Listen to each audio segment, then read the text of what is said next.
welcome to my video. Di video kali ini aku mau bahas atau review novel yang seru banget guys. Ini dia novel yang mau aku bahas di video kali ini. Ini adalah jaket book dari novel ini. Kalian pasti bisa tebak ini novel apa. Aku buka ya jaket booknya. Nah, ini tuh adalah novel Surat untuk Jenaka karya Gigre dari penerbit Akad. Novel ini terdiri dari 448 halaman dan yang aku punya ini cetakan pertama Juli tahun 2024. Nah, tanpa berlama-lama lagi langsung aja kita mulai reviewnya. Seperti pada judulnya, tokoh utama di dalam novel ini tuh bernama Jenaka, seorang mahasiswa hukum. Nah, Jenaka ini tuh memiliki seorang nenek buyut yang usianya itu udah lebih dari 100 tahun yang sering dia panggil dengan sebutan Ayut. Suatu hari, Ayut mewariskan sebuah gelang berlian kepada Jenaka dan gak lama setelah itu Ayut berpulang kembali ke sisi Tuhan guys. Setelah Ayut meninggal, Jenaka itu memasuki kamar Ayut yang udah kosong. Kemudian Jenaka masuk ke dalam ruang rahasia di kamar Ayut dan menemukan sebuah lemari tua. Untuk menghindar dari kakaknya, Jenaka ini masuk ke dalam lemari tua yang ada di kamarnya Ayut itu.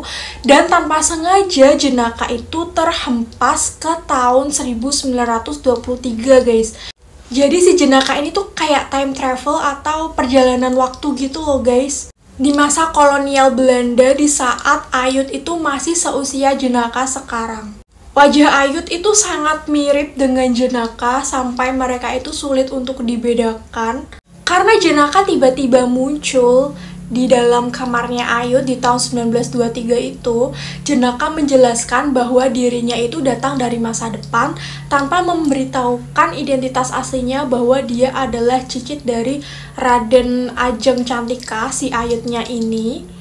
Raden Ajeng atau Ayutnya Jenaka ini tuh udah dijodohkan sejak dia berusia 13 tahun dengan seorang pria yang usianya tuh terpaut lumayan jauh darinya bernama Raden Panji Aryadiningrat yang merupakan calon bupati. Raden Panji ini memiliki seorang anak angkat bernama Jati dan Raden Ajeng ini memiliki perasaan kepada Jati guys. Jadi dia punya perasaan sama anak angkat dari calon suaminya.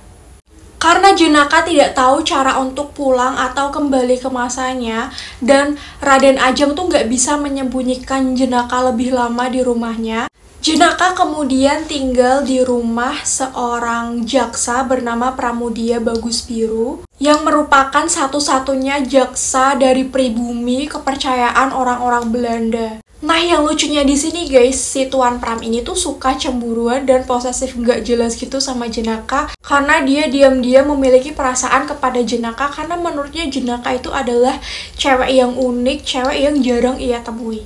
Nah, konflik di dalam novel ini tuh dimulai ketika suatu hari Raden Panji, which is calon suaminya Raden Ajeng, ditemukan telah tidak bernyawa di dalam ruang kerjanya. Dan Raden Ajeng Cantika menjadi terduga dalam peristiwa tersebut karena Raden Ajeng adalah orang terakhir yang ditemui oleh Raden Panji sebelum ditemukan tewas. Nah, di sini Tuan Pram ini tuh mencurigai adanya konspirasi di balik meninggalnya Raden Panji, guys. Kemudian Jenaka dibantu dengan Tuan Pram itu mencoba mencari bukti bahwa Raden Ajeng Cantika ini tidak bersalah. Dan selama pencarian bukti tersebut terungkap fakta-fakta baru bahwa Jati, cowok yang ditaksir sama Cantika tadi, ternyata adalah orang yang datang dari masa depan sama kayak Jenaka, dan Jati ini tuh berasal dari tahun 2344 guys. Makin complicated ya alurnya. Nah, menurut kalian apakah Jenaka dan juga Pram berhasil mengungkapkan kebenaran di balik meninggalnya Raden Panji? Dan apakah Jenaka bisa kembali lagi ke masanya? Kalian bisa baca sendiri novel ini, nanti aku bakal kasih link dari novel ini di description box ya guys. Aku tuh suka banget sama novel ini. Novel ini memiliki genre historical fiction dengan tema hukum dan juga time travel yang menurut aku sangat menarik banget. Novel ini tuh cukup tebel ya guys, dan aku lumayan butuh waktu lama untuk baca novel ini. Tapi bukan karena novel ini nggak bagus dan ngebosenin, tapi karena akunya yang emang nggak punya banyak waktu luang untuk baca. Padahal ini novelnya seru banget. Mungkin kalau aku punya banyak waktu luang, sehari 2 hari aja bisa langsung selesai baca novel ini, karena emang seseru itu guys. Penulis dari novel ini tuh juga penulis yang sama yang menulis novel Mada dan juga Mahajana, yang genrenya itu juga sama, historical fiction dengan tema time travel. Dan aku tuh pernah tertarik dan pengen punya 2 novel tersebut, tapi masih maju mundur dan kalah sama wishlist yang lain. Dan setelah baca novel ini, aku jadi pengen punya novel Mada sama Mahajana deh guys. Kalian pengen gak aku bahas novel Mada sama Mahajana juga? Komen di bawah ya.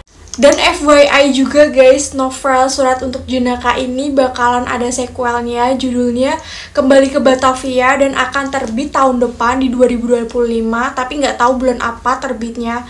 Dan aku bakalan ikut war PO guys kalau misalnya novel sequelnya ini bakalan terbit. Menurutku alur cerita novel ini tuh porsinya pas banget, nggak yang lambat dan juga nggak kecepatan. Banyak istilah-istilah dan kata-kata asing dari bahasa Belanda di dalam novel ini yang pastinya nggak familiar banget buat aku. Tapi kalian nggak perlu khawatir karena istilah bahasa Belanda yang ada di dalam novel ini tuh ada penjelasan dan juga terjemahannya dalam bahasa Indonesia. Jadi bikin kita tuh menambah wawasan baru guys. Karena kan latar tempat di dalam novel ini tuh ada di zaman kolonial Belanda ya, di tahun 1923. Di halaman 440, which is halaman-halaman akhir ya guys, ada satu plot twist yang cukup mind-blowing dan sangat unpredictable. Kisah romance di dalam novel ini tuh juga nggak terlalu menonjol, jadi buat kalian yang nggak suka sama novel romance yang menye-menye, aku sangat merekomendasikan kalian untuk baca novel ini guys. Karena dijamin seru banget. Tapi guys, novel ini juga memiliki kekurangan, yaitu again and again, banyak sekali kesalahan penulisan atau typonya guys, bertebaran di mana-mana. Ini aku nandain lumayan banyak, dan hampir semua yang aku tandain di sini adalah typonya guys. Typonya itu beragam ya, ada yang salah ketik satu huruf hilang atau huruf terbalik, terus ada kata yang hilang, kata yang diulang.